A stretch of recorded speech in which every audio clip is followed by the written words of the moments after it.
Hello, xin chào mọi người, lâu rồi không gặp.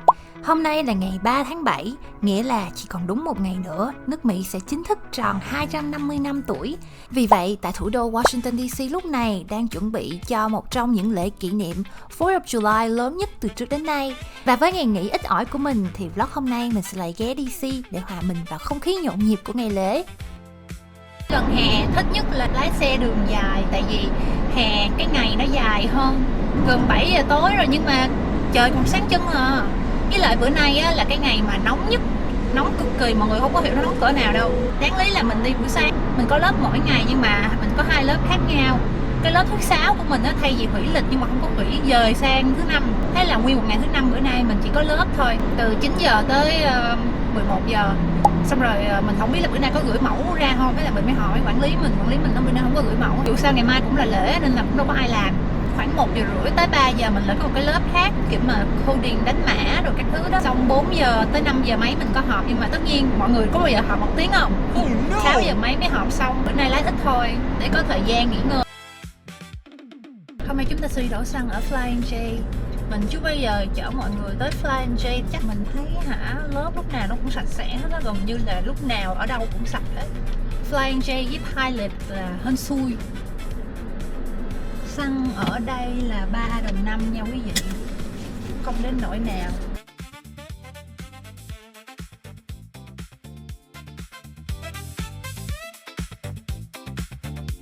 Mỗi trạm xăng có một cái kiểu khác nhau. Ví dụ như Flying J nó hay để cái thành phố mà tụi mình đang đổ xăng. Cái chỗ này là Miller Sport, mình cũng không biết ở đâu, Ohio luôn. Ta đã pha chế xong 1 ly cà phê.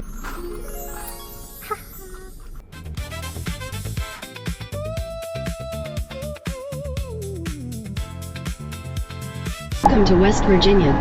Welcome to West Virginia. Dạ lại lộn rồi, băng qua West Virginia trước.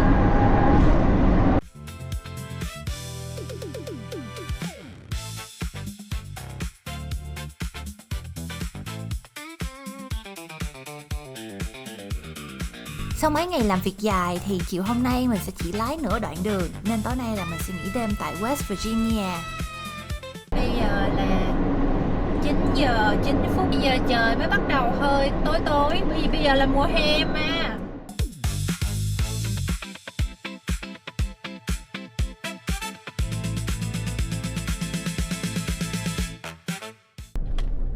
Không biết có phải là đậu ở đâu cũng được không?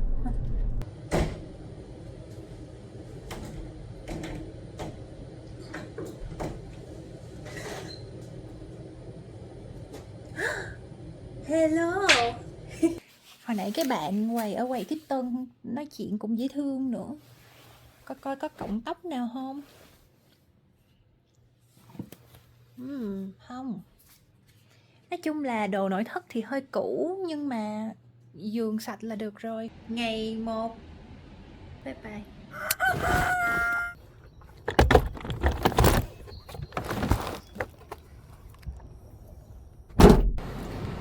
Xin chào buổi sáng từ West Virginia. Bây giờ chúng ta sẽ tiếp tục chuẩn bị lên đường. Hành trình bây giờ là tụi mình còn khoảng 3 tiếng nữa là tới nơi. Mọi người đã sẵn sàng chưa? Mình sẽ dừng ở Cumberland để đổ xăng, xong rồi mình sẽ dừng ở Wawa để mua cà phê. Một cái kiểu mà cửa hàng tiện lợi nhưng mà cũng là vừa là một cái trạm xăng. Xong rồi chúng ta sẽ tới Maryland, Rockville và Exit the parking lot toward West Virginia 705 East. với một đêm ngủ ngon thì chúng ta còn 3 tiếng nữa là sẽ tới Maryland. Mình rất là thích ghé mấy cái cửa hàng tiện lợi và lần này mình sẽ tới Wawa tại vì nghe nói họ có bán cà phê mùi Việt Quốc.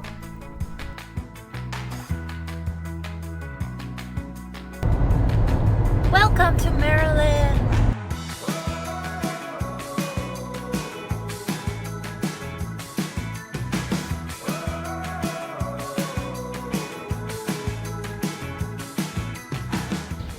Lớp.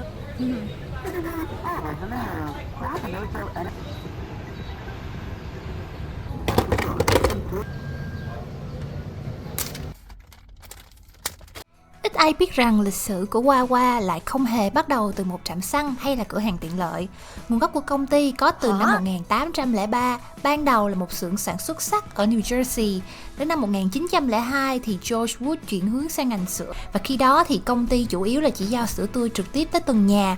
Nhưng mà đến những năm 1960 thì người Mỹ bắt đầu mua sắm sữa tại siêu thị thay vì chờ giao tận nhà. Vì vậy, cháu của George Wood đã thay đổi mô hình kinh doanh và mở cửa hàng Wawa Food Market đầu tiên vào năm 1964 tại Pennsylvania. Và từ một trang trại sữa thì Wawa đã dần phát triển thành chuỗi cửa hàng tiện lợi kết hợp với trạm xăng, nổi tiếng với cà phê và bánh mì dài được làm theo yêu cầu như là ngày nay.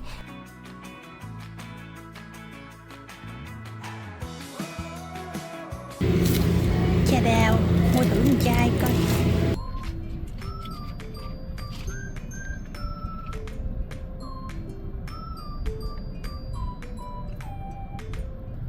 Hơi bị ngon nha. Cà phê mùi Việt Quốc này hơi bị ngon nha. Cái ổ bánh mì nó bự như vậy nè, có trứng, có thịt gà.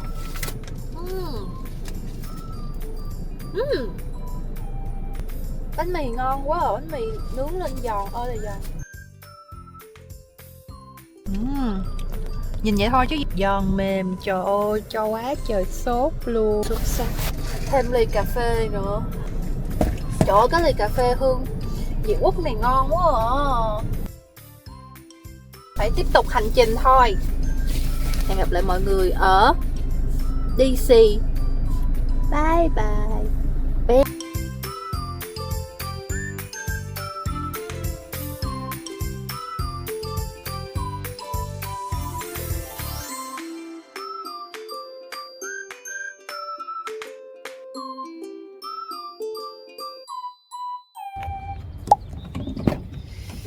Nắng quá. Hello, xin chào mọi người. Đây thấy tàu kìa. Từ Maryland thì mình bắt tàu đi vào Washington DC. Hôm nay mình sẽ xuống ngay tại trạm Union Station, và đây cũng là lần đầu tiên mình ghé vào bên trong nhà ga này. Nếu mà mọi người muốn bắt tàu Amtrak để đi tới các tiểu bang khác thì Union Station chính là nhà ga chính tại Washington DC.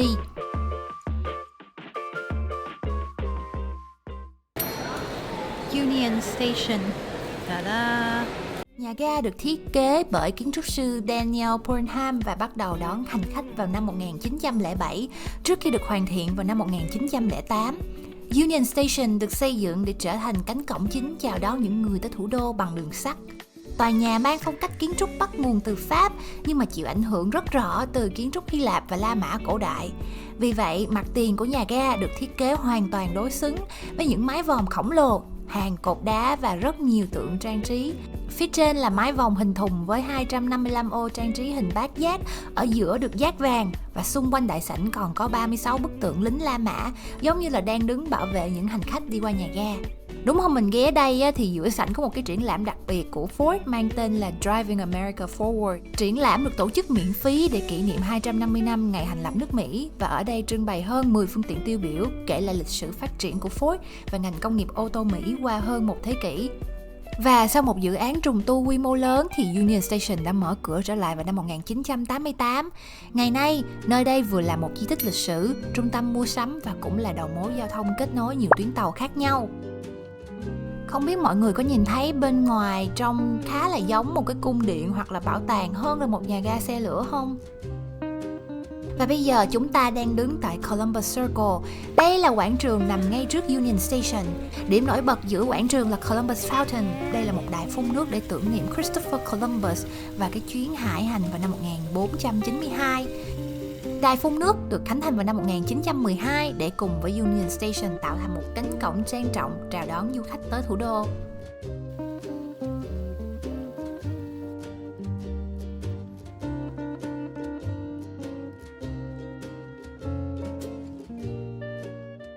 Ở giữa đó chính là tượng của ông Christopher Columbus và phía trên là một cái quả địa cầu. Hai bên là hai nhân vật tượng trưng cho thế giới cũ và thế giới mới. Đài phun nước này đã ngừng hoạt động từ năm 2007 và xuống cấp. Và đến cuối năm 2025 thì toàn bộ Columbus Circle đã được đóng cửa để trùng tu, và công trình vừa mở cửa trở lại vào cuối tháng 5 năm 2026, vừa kịp để chào đón lễ kỷ niệm lập quốc. Và vì hôm đó chỉ còn một ngày nữa tới 4th of July, đồng thời cũng là dịp kỷ niệm 250 năm thành lập nước, nên phía bên ngoài của nhà ga được trang hoàng rất là nổi bật.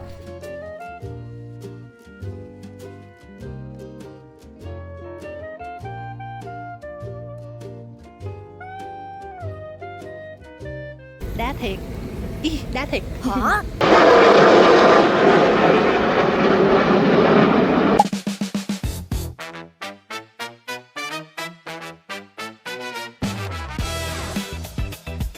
Như mọi người thấy đó thì các phi công quân sự đang tập bay cho lễ kỷ niệm vào ngày hôm sau. Vào ngày 3 tháng 7 thì sân bay đã tạm dừng các chuyến bay thương mại trong khoảng 3 tiếng để dành không phận cho buổi diễn tập.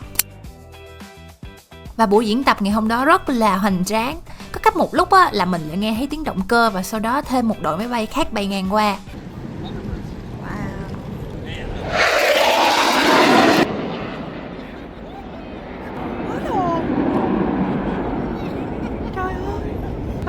Hôm đó thì có cả máy bay vận tải, máy bay chiến đấu, đội hình máy bay ném bom và US Air Force Thunderbirds. Cô đứng gần mình hôm đó còn nói là họ bay qua bay lại trên trời vậy thôi, chứ tụi mình là người bình thường nên thôi đứng dưới mặt đất là vui lắm rồi, bởi vì rất là sợ độ cao. Xong mình mới hỏi cổ là không biết cổ có biết cái chuyện có một cái đôi kia rủ nhau lên Empire State Building ở New York để tỏ tình không? Và cái tòa nhà đó rất là cao mọi người. Like a couple climbed the Empire State in New York. I know. Yeah. And these people, they climb a big. Nice to meet you.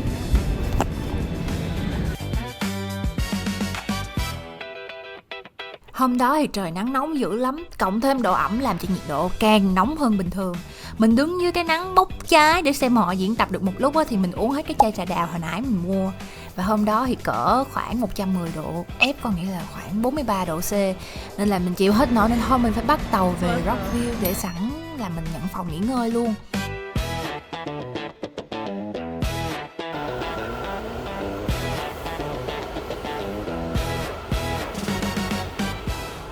Thường là cái này nó nháy nháy là tàu sắp tới á mọi người.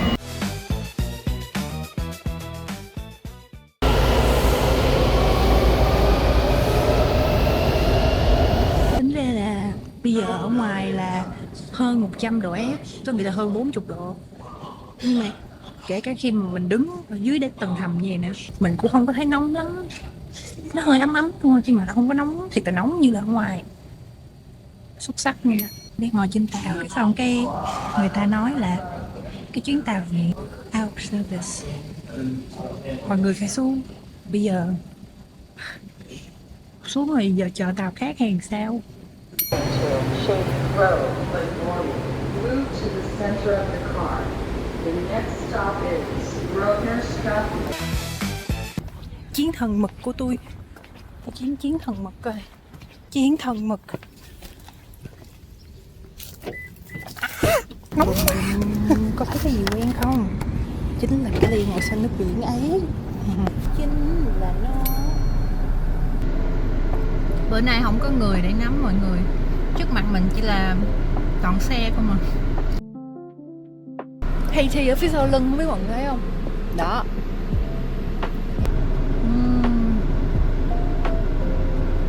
Cái ly này là ly ổi với nho xanh. Tăng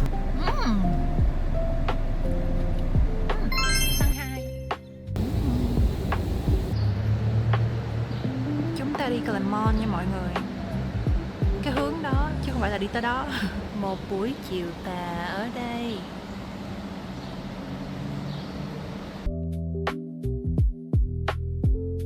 Nắng nóng quá à.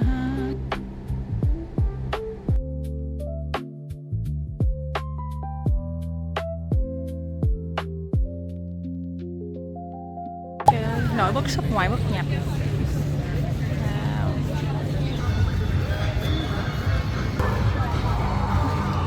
Cái bút chì bữa nay bị phong ấn rồi. They're interesting.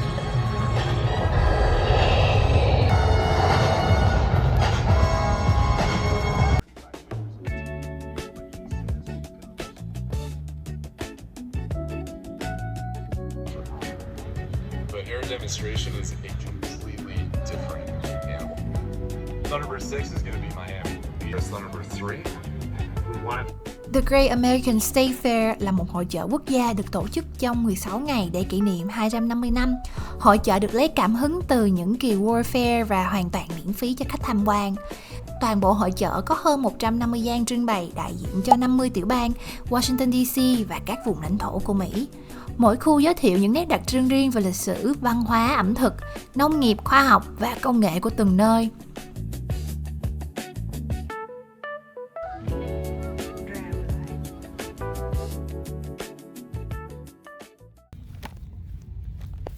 Một chương trình đặc biệt khác trong cái dịp này đó chính là Washington Monument Illumination. Người ta sử dụng kỹ thuật projection mapping để biến toàn bộ đài tưởng niệm Washington thành một cái màn hình khổng lồ giữa National Mall.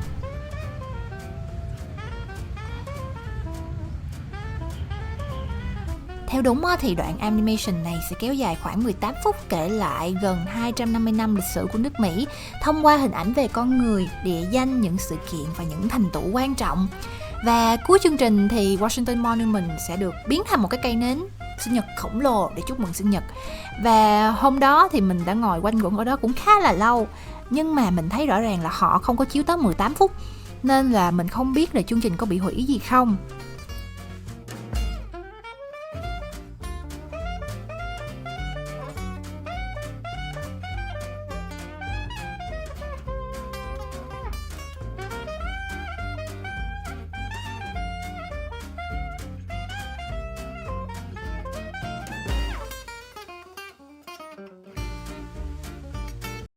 Chờ hoài mà sao nó không chiếu gì hết giờ. Không chiếu tôi đi vô mới thấy nó lên hình mà. Ở trong đây bán đồ ăn. Không biết mọi người có thấy không? Không thấy luôn. Mình mua một ly nước chanh với một hộp khoai tây 12 đồng khoai tây đó mấy bạn. Mất rồi. Cái kèo của chị đó kỳ vậy? Đi kiếm chỗ ăn khoai tây. Đây. You just want to go home and go to bed.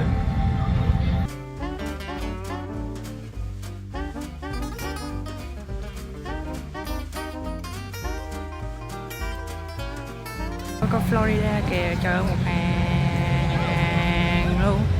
Ủa làm gì một hàng vậy? Wow. Bữa nay mới ngày 3 thôi nha mọi người. Chờ tới ngày mai. Ohio đâu? Phải tìm. Chà, chắc bên kia quá. Ngoài các gian hàng thì còn có sân khấu biểu diễn, chiếu phim, nhạc sống, các ban nhạc quân đội, khu vui chơi gia đình và một vòng đu quay khổng lồ nhìn thẳng về điện Capitol. Nhưng mà hôm nay nhiệt độ tương đương hơn 43 độ C, trời nắng nóng tới mức mà ban tổ chức đã phải tạm thời đóng cửa hội chợ vào đầu giờ chiều rồi mở lại vào lúc 5 giờ chiều tối để đảm bảo an toàn. Mình có cảm giác là Ohio trốn đâu bên đó, giờ tìm nha. Illinois, em ai là gì, Michigan hả? Ủa sao hai bang này xài chung nhau? Indiana, Wisconsin, Minnesota. MO là gì ta? IA là Iowa, New Jersey. New Jersey. Ý, thấy rồi. Ohio sát New Jersey. DE là Delaware, Pennsylvania. Và trước mặt chúng ta chính là FIFA World Cup dành cho những bạn nào thích xem World Cup. Wow. Có cái điện thoại của mình. Và tất nhiên thì mình phải ghé và xem thử tiểu bang mình đã mang gì tới DC để trưng bày. Một bên là tấm bản đồ lớn giới thiệu những địa điểm nổi bật của tiểu bang, trải dài từ Lake Erie ở phía Bắc xuống tới Ohio River ở phía Nam. Ngoài du lịch ra thì gian hàng còn giới thiệu về truyền thống, những sáng kiến mới, thắng cảnh và cuộc sống gia đình ở Ohio. Tôi biết ngay mà không có cái gì lạ hết á. Không có cái gì lạ hết á. Tại chợ giỏi lắm. Ohio. Mình phải ủng hộ chứ. Bang nào mà la dữ vậy? Không ai la cho Ohio hết. Đang nói không có người la, tự nhiên có người la lên, hay ghê chưa? Ok, bây giờ rảnh không có gì làm đúng không? Bây giờ mình sàn từng bang đi.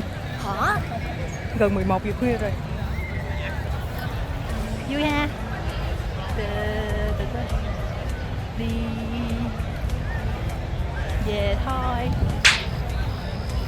Uống bao nhiêu nước là nó bốc hơi hết. Gần 11 giờ rồi mà đông quá trời đông.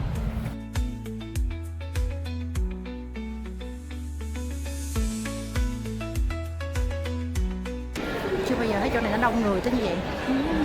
Thiệt là đông. Mai vui nha. Mai ai cũng tranh thủ đi về buổi tối giờ này rất vui nha. Mai chắc 2 giờ sáng mình phải về tới nhà. Quá nóng và quá mệt mỏi, nên thôi hẹn mọi người vào vlog kế tiếp. Bye bye.